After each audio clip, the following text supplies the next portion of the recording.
আসসালামু আলাইকুম দর্শক, আজকে আমাদের আকসিনার ঐতিহ্য একটি ফসল দেখাতে আসছি আপনাদের। এই যে দেখছেন, গান্ডারি আখ বলা হয়। এটা আমাদের গ্রামে প্রতি বছরই চাষ করা হয়। যে গান্ডারির দুই কিলের যে মাঝখান যে ফাঁক দেখতেছেন, এই ফাঁকা জায়গায় অনেকে দুনিয়া চাষ করে, কবি চাষ করে। এবার অনেক সুন্দর একটি দৃশ্য সন্ধ্যাবেলায়।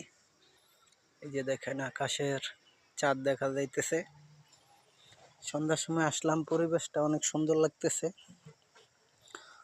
আর আমাদের গ্রামের একটা ঐতিহ্য এই কুইশার গান্ডারি।